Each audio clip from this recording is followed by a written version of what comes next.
Welcome, everyone. We are very happy to have you here for the last VDEV Pratt CPR of the season, I guess. Today we have Orazio Attanasio talking about the biology of child development, DNA experimental evidence from Colombia. Orazio, you will have 45 minutes all for you, and then the last 15 minutes, as you all know, we'll open up the floor for questions. Please raise your hand at that point, the virtual hand, and I'll open your mic. Yeah, the usual caveats apply. Please do not, the usual thing, but this has been going for a while, so I guess we all know what to do. Orazio, take it away. Thanks so much. Thanks, Giacomo. Thanks, everybody, for inviting me to do this. I don't see the participants, so I don't know, because I was thinking maybe I could have a question as I present if there are any doubts. If that's feasible, I would prefer that format. Otherwise, I'll answer the questions later. I'll pass them on to you as they come if they're sort of relevant at that point. I think that's the format. But yeah. Okay.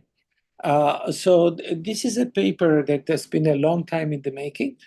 Just to give you an idea, we collected this data, both some of the survey and the DNA material on this experiment that we ran in 2013. So it's 11 years since we received this data. But it took me and others some time to learn how these things work.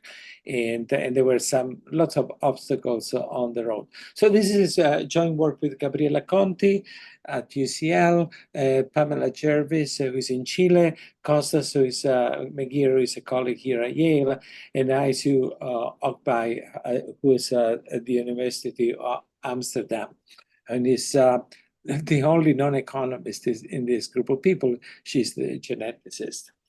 So let me start with motivation for this project. So we know that early childhood interventions can be very effective at promoting child development, and that has long-term effects. Indeed, both in developed and in developing countries, some of these interventions have been shown to be to have impacts, and these impacts to be persistent over time. Here on the slide, I put two US interventions that were done back in the 70s. The Peri-Preschool program that Jim Heckman and collaborators and others have studied extensively, and the Abecedarian program. The Peri-Preschool program started in Ypsilanti, Michigan, the Abecedarian in North Carolina. And they are unique for many reasons, including the fact that there were a long-term follow-up of the subjects of the experiment. They were both randomized controlled trials. And while small in size, the subjects were followed for many, many years. Indeed, for the Peri-Preschool program, now they are following the offsprings of the original subjects. And they show that they have these interventions targeted to disadvantaged children. And I stress disadvantaged for a reason that will become clear later. These interventions had fairly large impacts, both in the short run, when the interventions finished a few years after it was started, and in the long run, in the adult lives of these kids. In developing countries, the benchmark studies, the Jamaica trial that Sally Grantham McGregor and collaborators started in the late 70s. That was shown to have a big impacts at the end of the interventions, 2 years. The children were between 1 and 2 at the beginning. 2 years later, they had quite a big impact on their cognitive development. And then these impacts were reflected 25 years later on the labor market outcomes, wages, and the like. And that's the paper in Science by Paul Gertler and co-authors. So those are important interventions. Those three are unique because because of the long-run follow-up, but also, as I said before, because they were targeted to particularly disadvantaged children. The Jamaica trial was targeted to malnourished children. At baseline, all these kids were malnourished. And more generally, when you look at other interventions that do not have large follow-ups, but a smaller one, there is some evidence of lots of heterogeneity on the observed impacts, and the impacts seem to be larger for the more disadvantaged children. And so this is a quote from a review paper by Greg Dank and other co-authors that looked at lots of these interventions, mainly in the US, but there are others as well. And there's a quote that says, "We have learned a lot, but we are still do not fully understand what works for whom." And that's the, I put it in bold for a reason, and why and how. And so in this paper, what we ask is that can genes help to explain the heterogeneity in the treatment effects of early childhood intervention. So genetics 101, that's something that I learned when we started this project. The genetic material is in the nucleus of each cell and is stored in the DNA. And the DNA is made of the 4 bases, A, G, T, and C, and then is combined to form chromosomes. And gene is a DNA sequence needed to code a protein. And we have the human genomes have lots of genes, about between 20 and 25,000. What we will be using here, we collect, as I'll show you, we collect some DNA material from our subjects. We compute polygeny scores.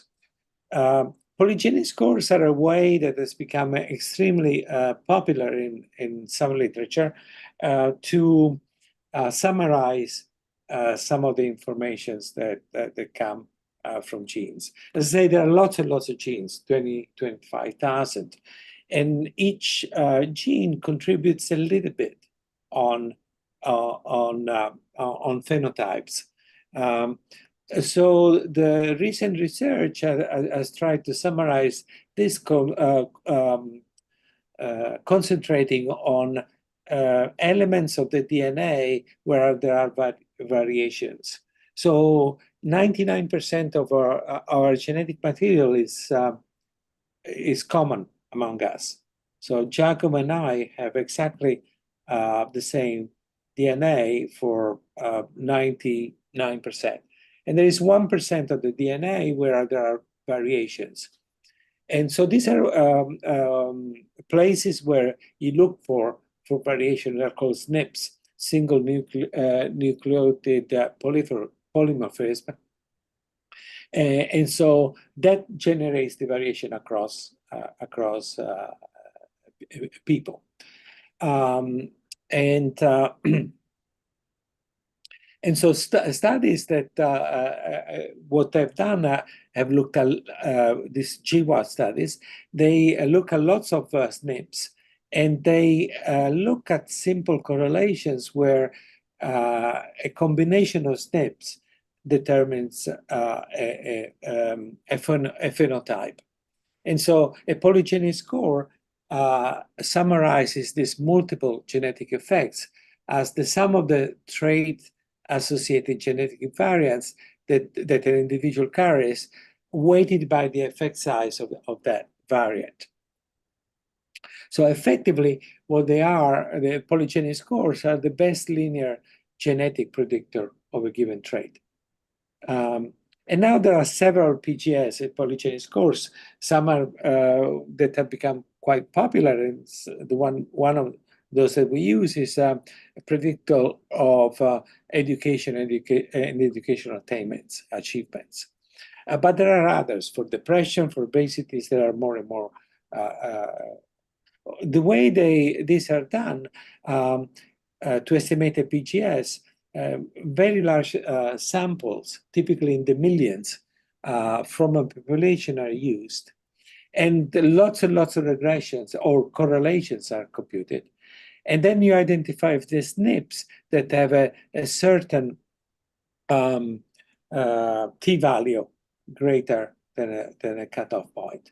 And then you combine all this, and so the PGS, PGS is a linear, is a weighted average of lots of SNPs. SNPs typically can take 3 values, 0, 1, and 2, depending on how many of the allele are changed relative to the norm.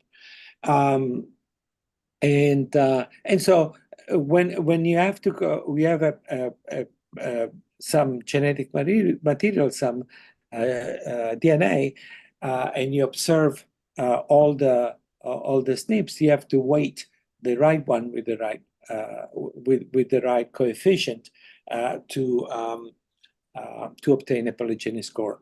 It is a little bit more complicated because even if the quality of your genetic material is pretty good, there might be missing values and the like. So there are some imputation techniques, but that's what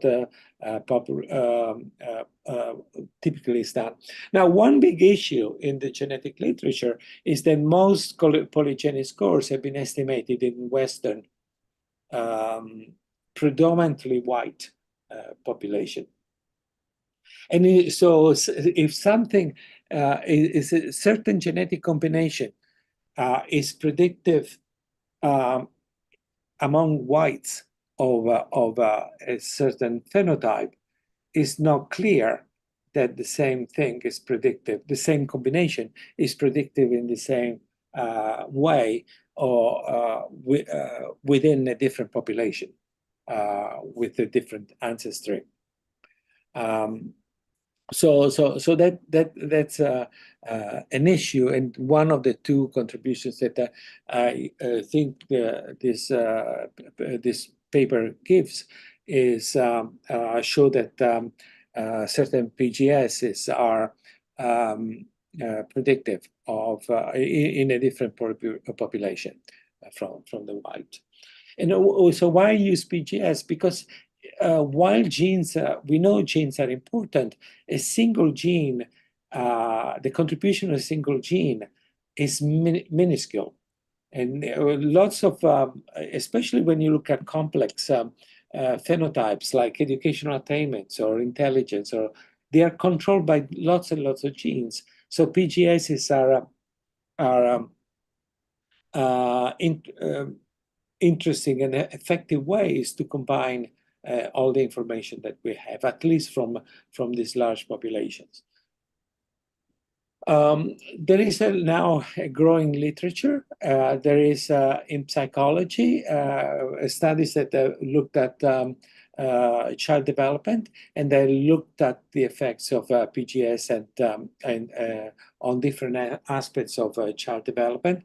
Belsky and collaborators and others have looked at the degree to which individuals are susceptible to the environment and how is that mediated through genes.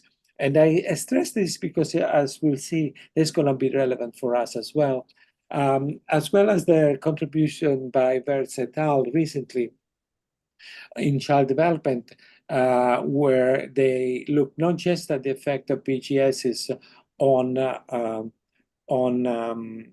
direct development, but also how that's mediated through parental investment and so on. And again, we'll look at some of this stuff later.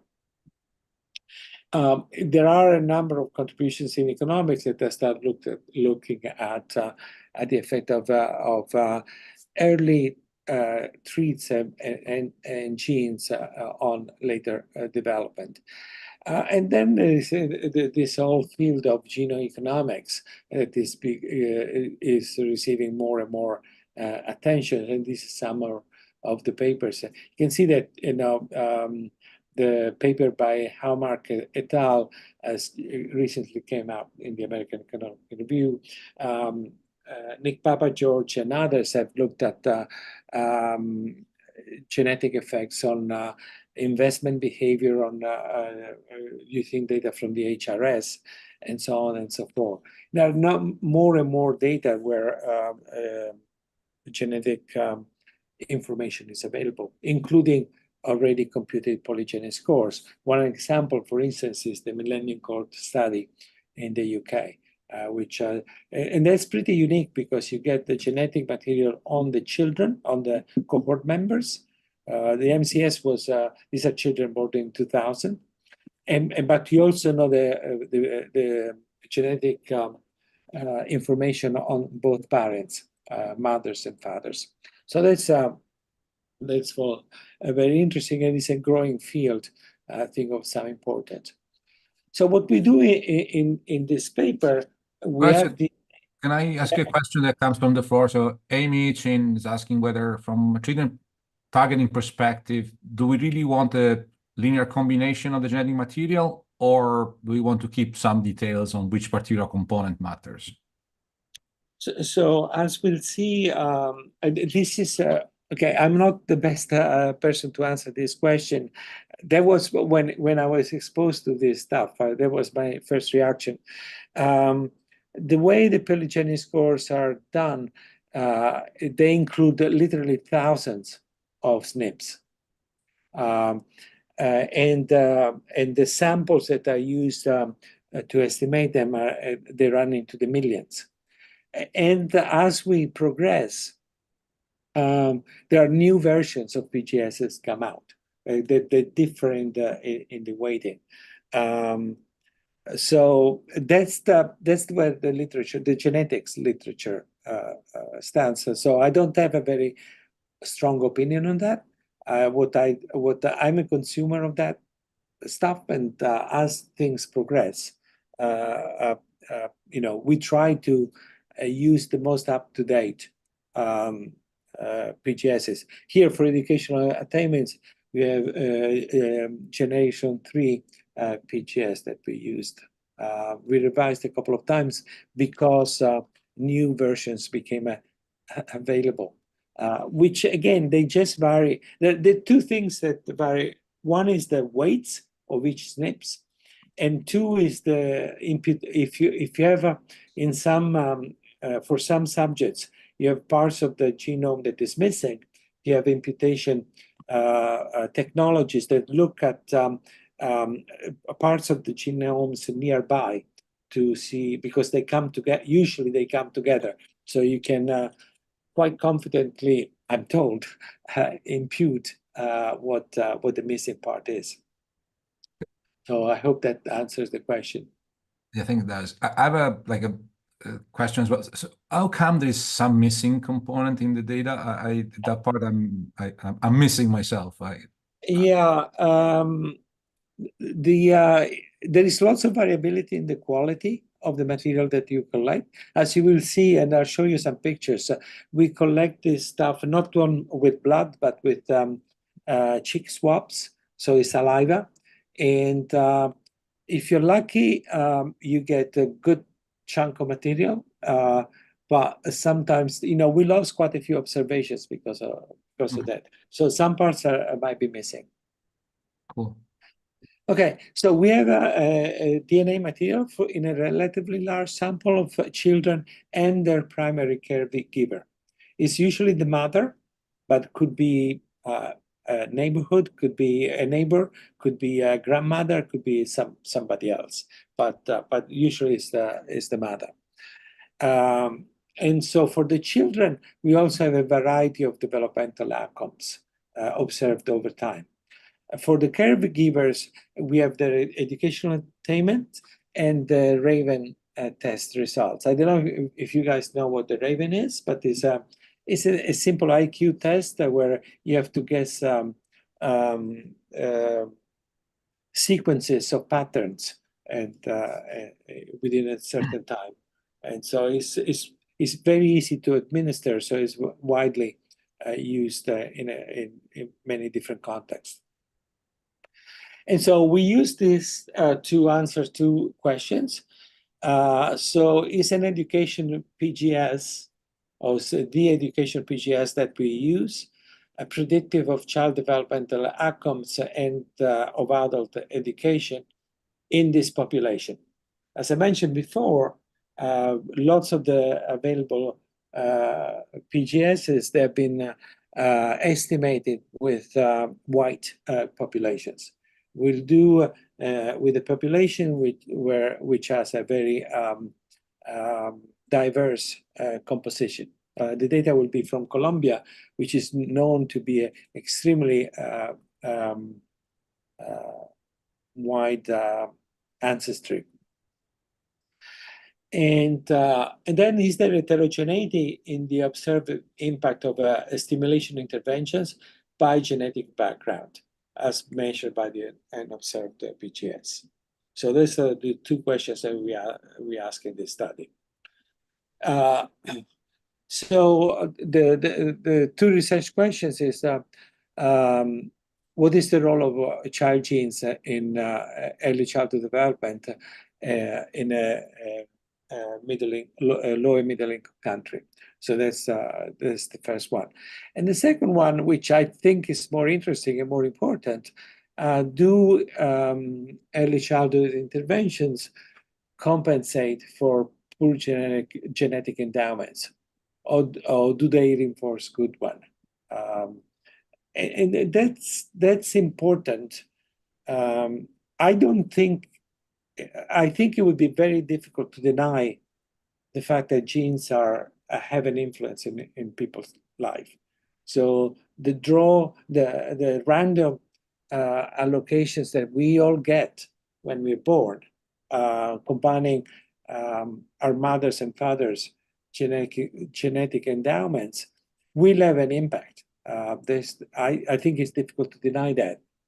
However, what is important to understand is how these genetic endowments eventually determine final outcome, how these genetic endowments are mediated by the environment where we live.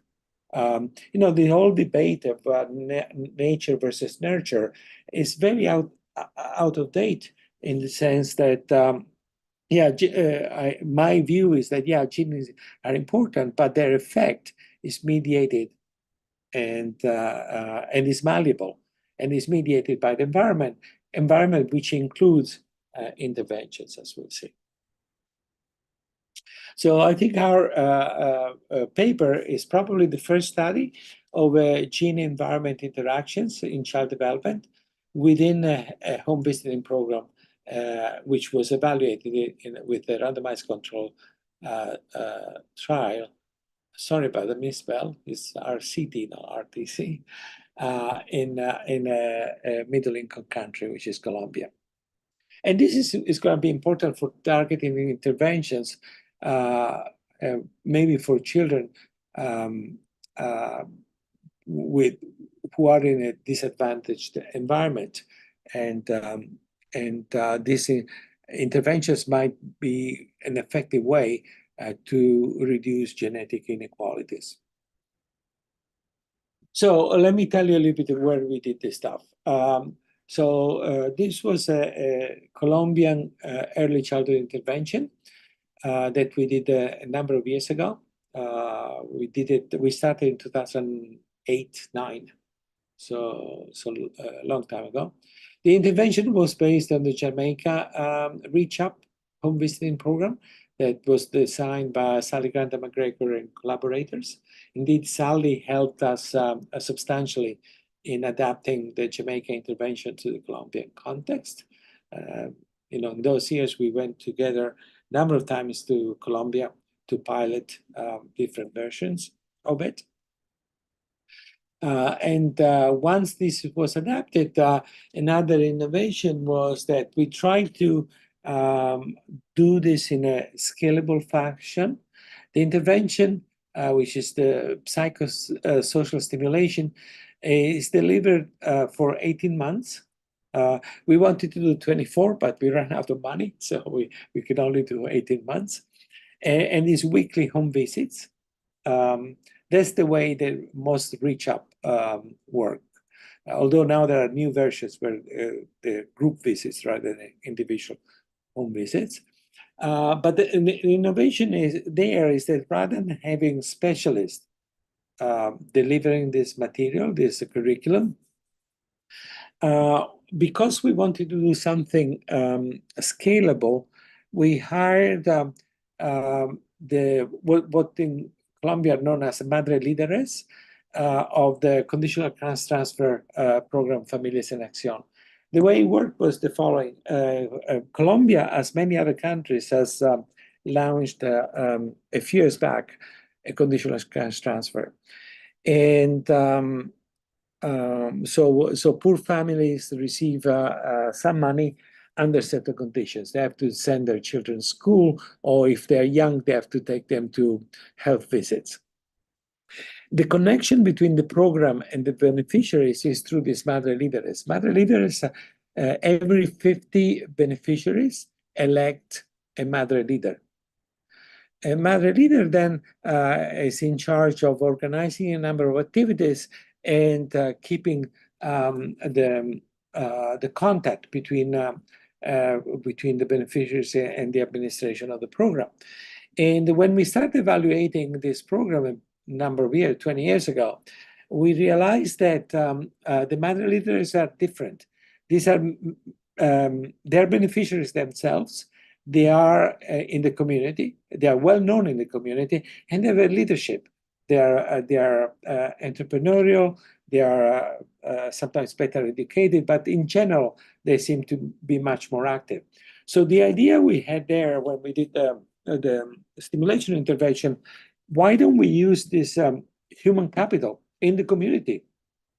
These are people that are trusted by the beneficiaries, and use them to deliver the intervention. So we trained and we hired their Madre Líderes to do this in the treatment.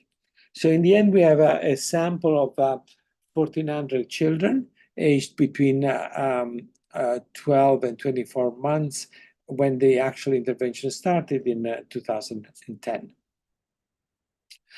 The randomization was done at the level of town. So these are 96 towns, 48 were randomized in and 48 were randomized out.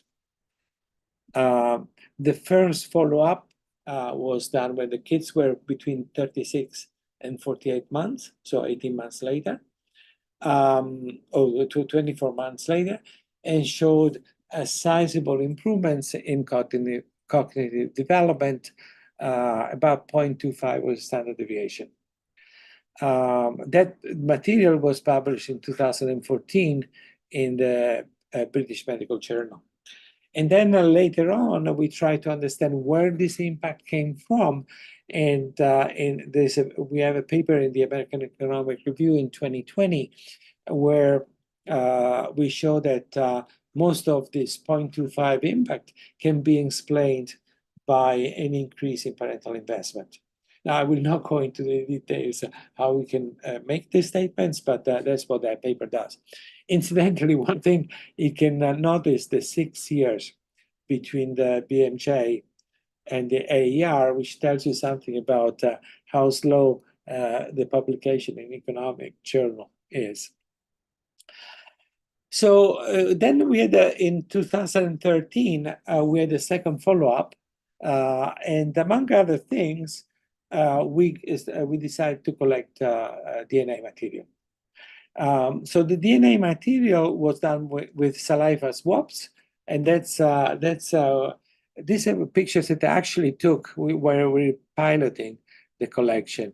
So there is first, this is a mother, the one in the picture. And we first, the person, the interviewer, if you wish, shows the mother how to collect their own material. And then she does it in the second picture. So she first rubs her cheeks and then does the swabs. And then she tells the mother to first wash the kid massage the cheeks and then do the swab. So it's the mother herself that collects the material from the child. And this is because, these are relatively small children.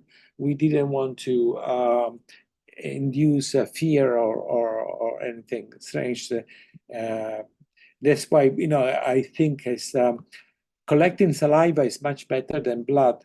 A, because it's easier to collect, people are less scared, and B, saliva is much easier to store than blood. Blood, you have to send it to a lab quite quickly. So in the end, we had a DNA sample for, remember the sample was 1,400 kids. We have 986 caregivers with a 78% consent rate and 1,080 target children, so an 86% consent rate.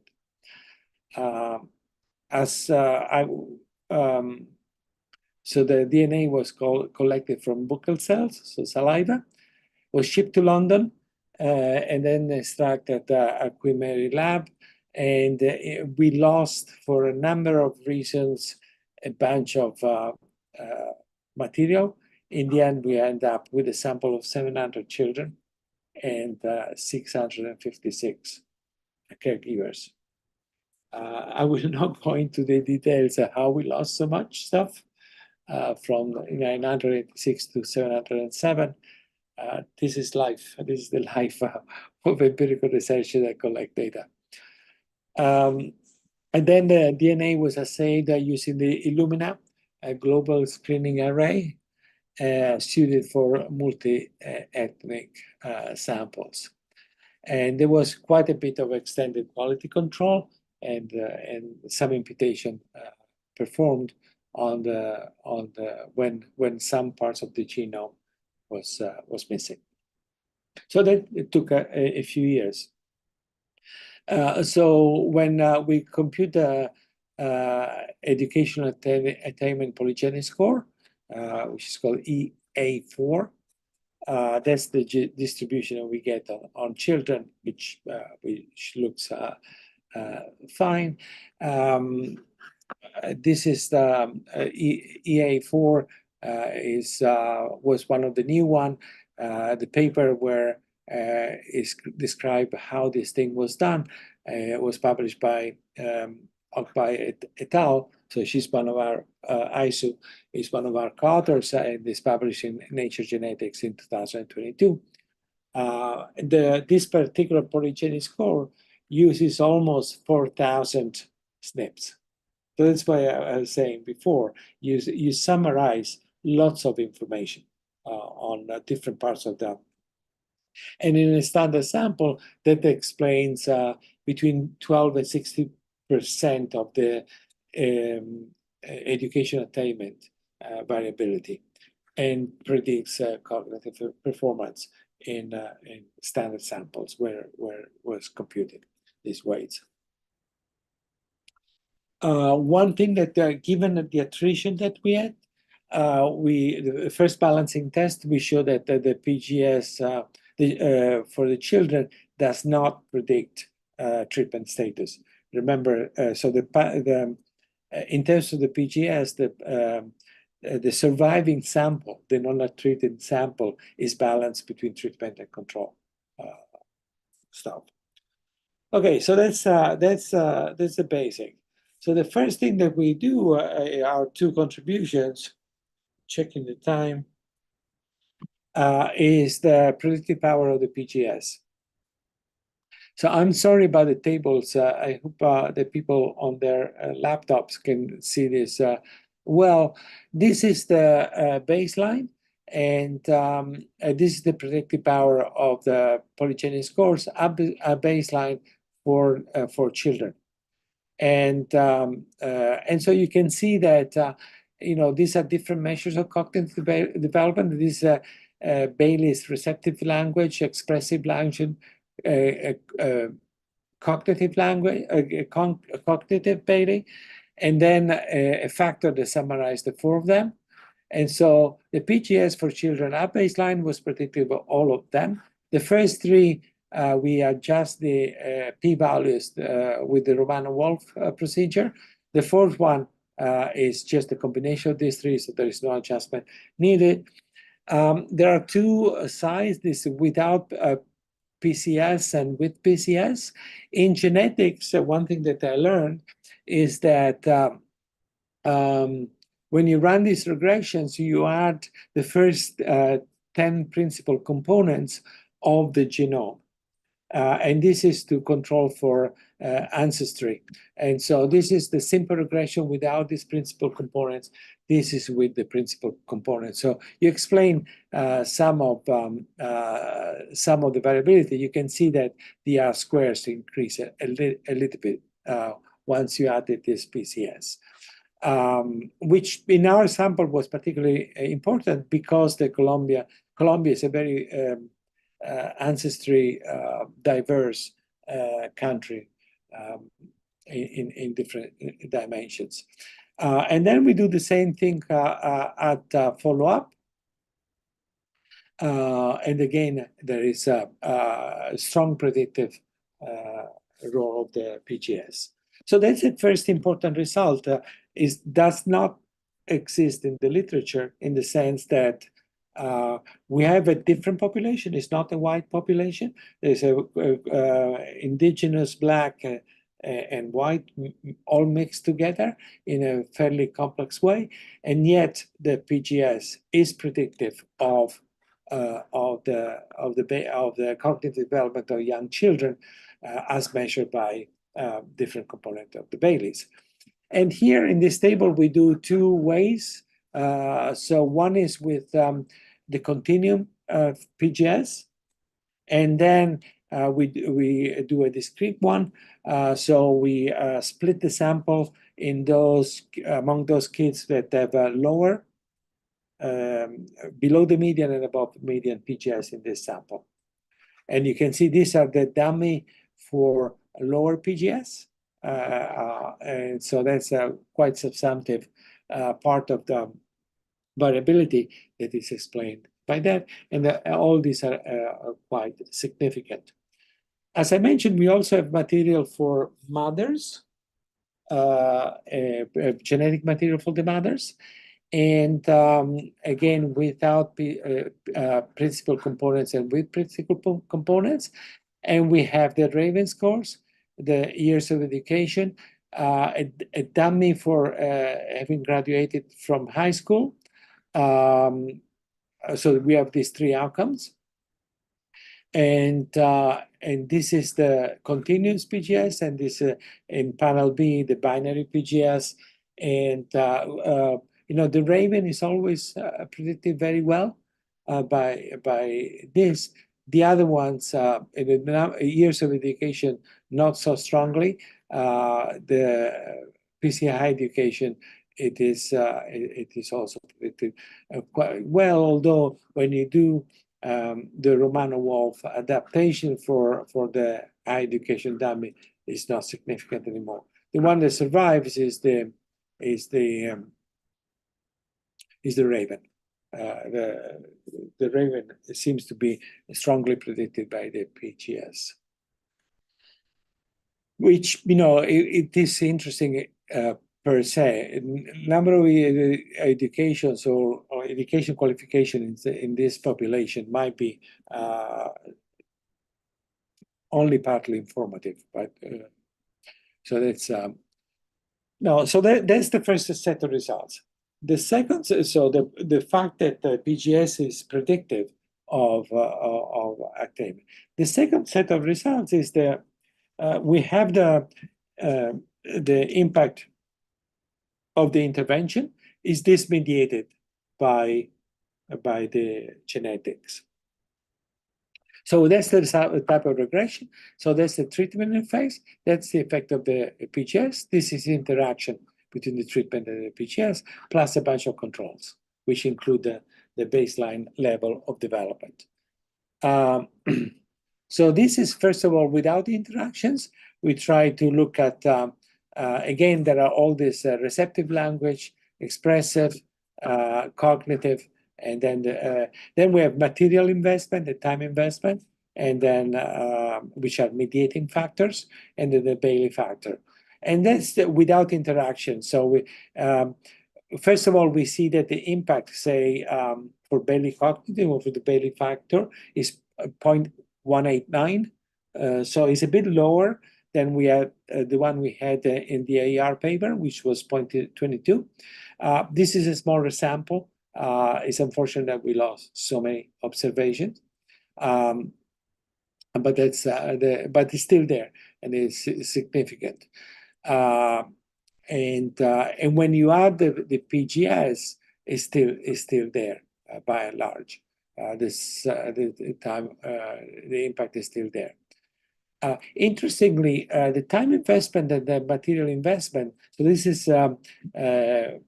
factors computed from the FCI index of parental investment. They are predictive, but the intervention has a big impact on time investment. We knew that from the AER paper. But what is amazing is that the child PGS predicts parental investment. So children with a high PGS seem to attract higher parental investment. So that's an interesting fact, which is consistent with the paper that I cited before by Jasmine Pertz and others, using data from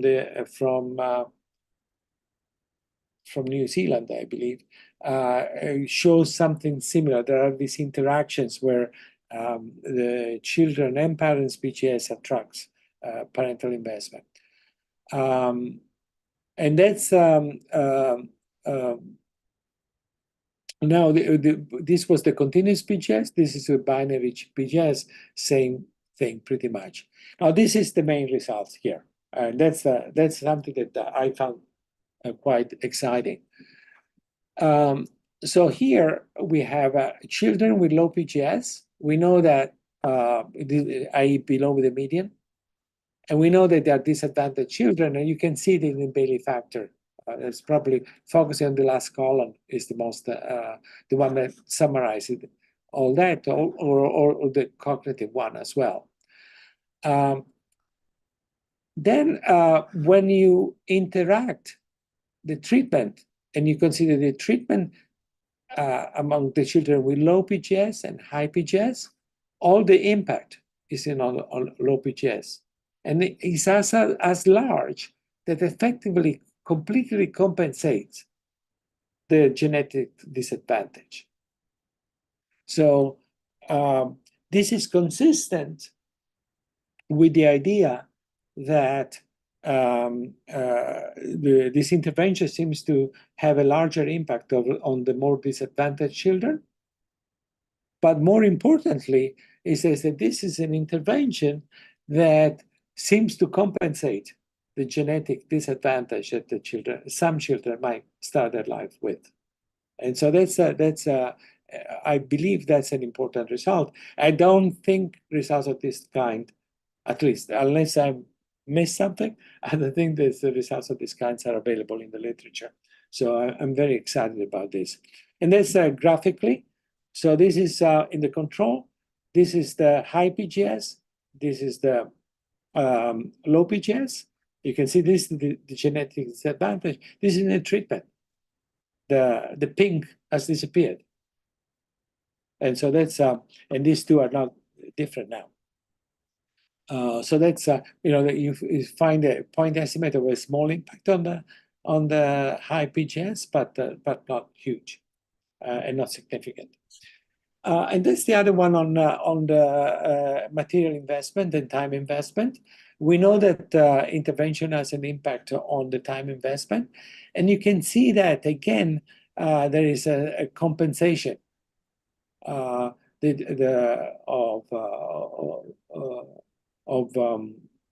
the low PGS kids. They seem to receive less investment, but then when they're treated, they receive even more.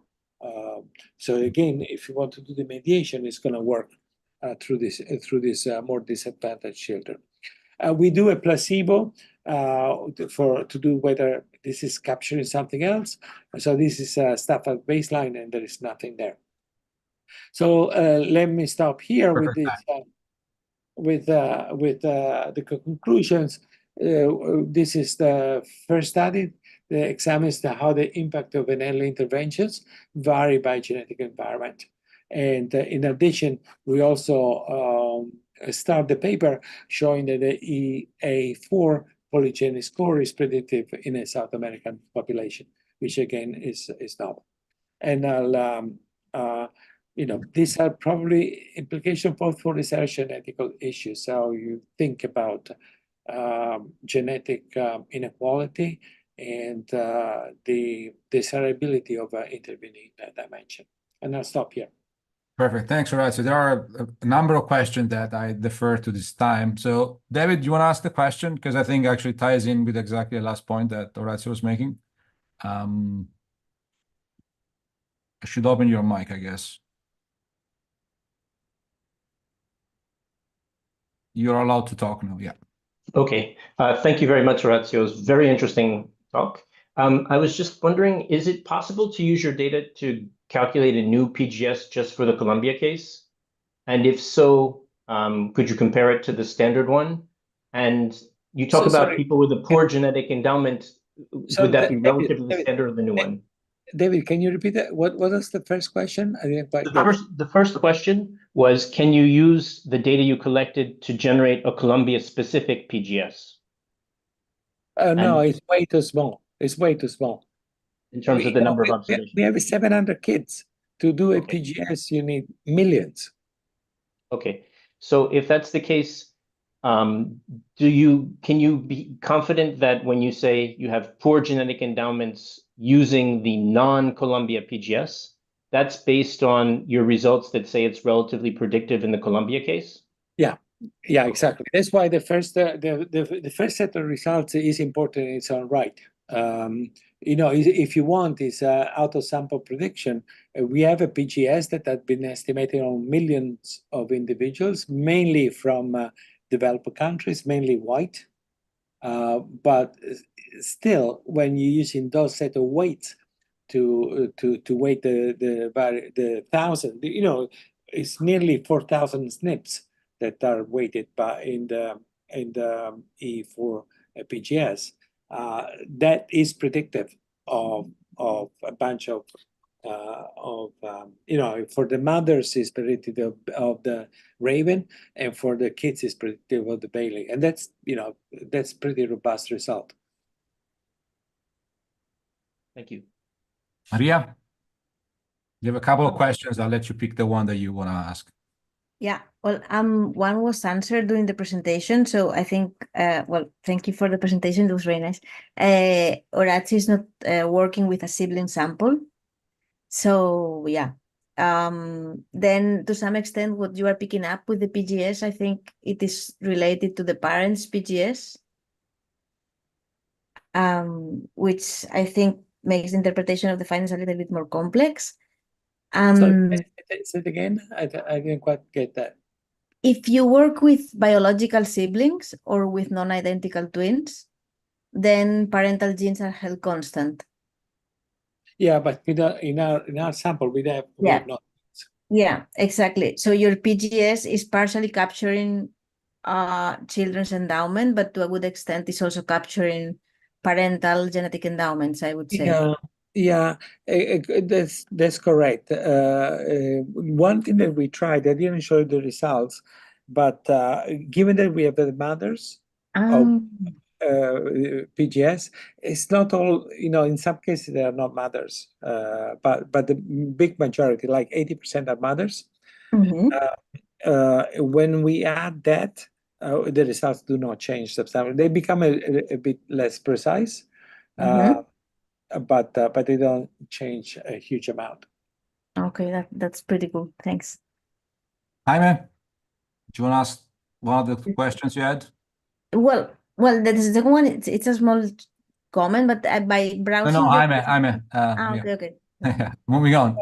Go ahead. Yeah, I'm just wondering if there is something that parents or like mothers observe for low PGS in the sense of like how can they be the ones reacting, investing more time to something that Yeah, I no, suppose is completely that's a very observable. good question. That's a very good question. And there are some other papers that have looked at this. I mentioned the Wertz and Caspi and Moffitt and others. They have this really nice paper. We don't, the children PGS probably reflects a bunch of different things. And parents can observe that. And somehow parents, there is a mediation that we don't fully understand here. We can observe those correlations, and the fact that the parental investment is driven by children PGS is an interesting thing. But giving a causal link is very hard to think about it. But yeah, it is an open question. I don't know the answer to that. Excellent. Andrea, I should allow you to talk. Let me.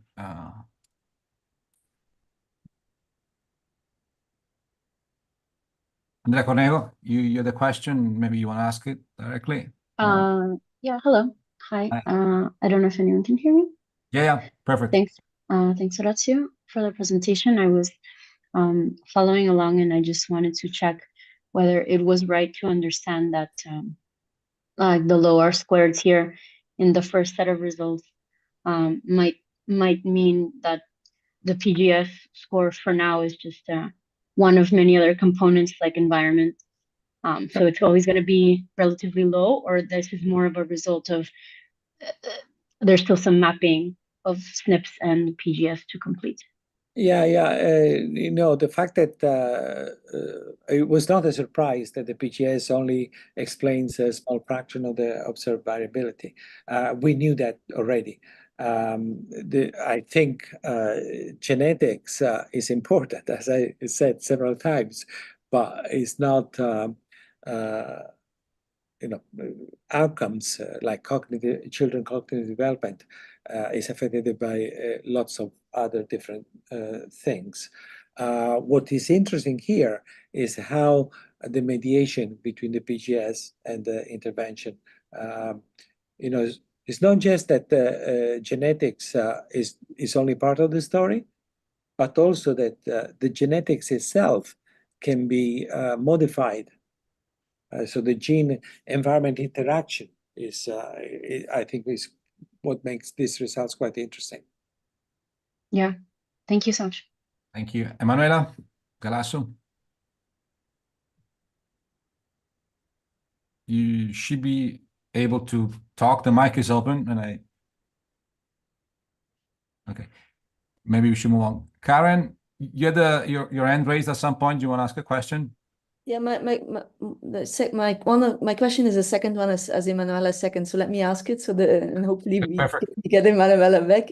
So it goes back to the what we know on the genetics of the parents and the correlation between the PGS of the mother and the kids. And so I think that's at least where I was coming from. Not sure that's where Emanuela was coming from. But so you have the medium-term follow-up. And so is the mediation on the parental investments similar for the medium-term follow-up, or do we see that disappearing? And does that help us understand a little bit more about So just for full disclosure, when we did the second follow-up, the impact on cognitive development on the children has disappeared, has faded out completely, and we do not find any.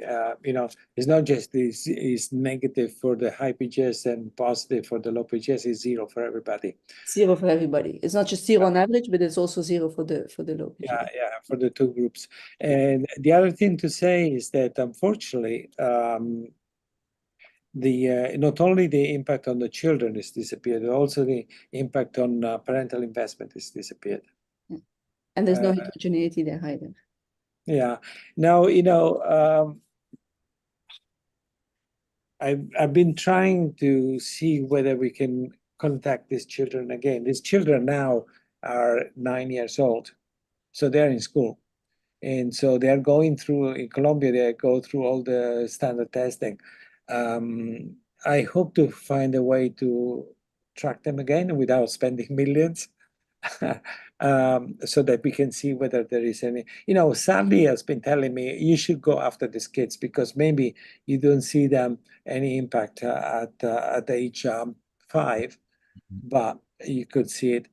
What she pointed out, maybe she too much of an optimist, that when they did the Jamaica study at age 7, there was no significant impact. Then it came back.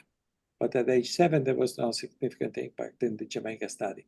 Then it started again at age 11 and 17 and then 22. So, being 0, there's no mediation with the genetics there. It's 0 for everybody. We looked at it, but there's 0 for everybody. Okay, that's interesting. And I should have said that I jumped to that, but this is like super, super interesting. So I should have said that first. Emmanuel, is your mic working? Otherwise I'll ask your question so that we...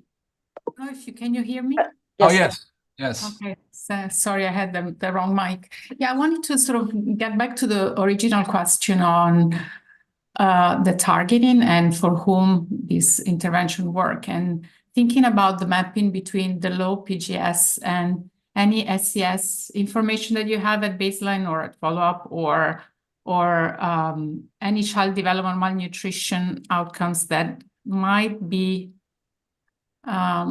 sort of proxy for disadvantaged kids. How do you see the mapping between the PGS information and SES variables?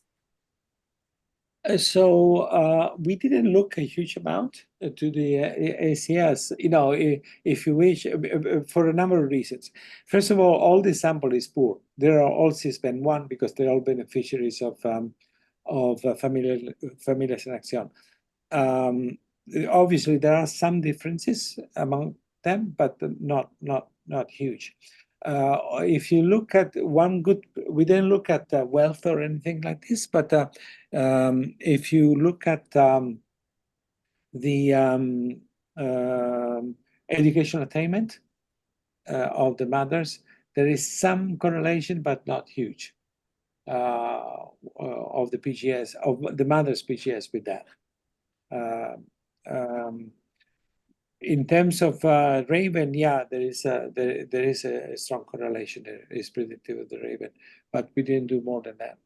What did you have in mind? We looked at. I'm thinking about. I mean, if you want to target kids with the highest potential to benefit from the intervention, you want to have some correlates or proxies that help you identify kids without collecting genome or at scale. So if you were thinking about correlations that will help identify the kids who would benefit the most, would be a useful next step.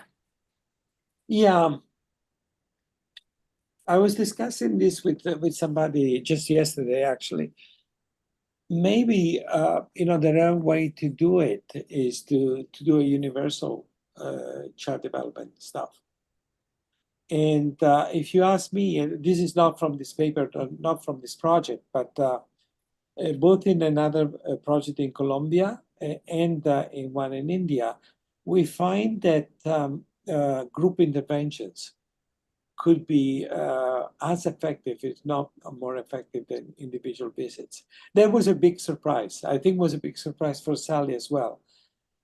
Because we thought that individual group interventions would dilute, would prevent the person doing the visits or the curriculum to focus, prevent it focusing on the specific child. However, when you do a group intervention, you generate interactions, and you generate so the better, quote unquote, mothers can serve as a role model for the other ones. And so mothers can learn from each other and can interact in a productive way. And so that may be the right strategy in this context. is to do everybody within the population, and possibly with this group type of interactions. That is great. It's great work. Super exciting. Tons of open questions, which as you've seen, as you noticed, Orazio offered to be on his own Zoom room for a few minutes. Don't know whether you're going to jump in on that immediately afterwards. You want to take a little break, Orazio, but no, I can continue either here, or you want me to go to my... Yeah, you probably have to jump to your own, the link that you sent me, so that one, because we don't control the CPR room. So okay. I'll go there in a couple of minutes. Thank you very much, everyone. This is the last VDEV CPR bread of the season. We'll see what happens next. Thank you very much. Thanks, Orazio. Thank you, everyone. Bye. Thanks a lot, Orazio. This was great. Bye.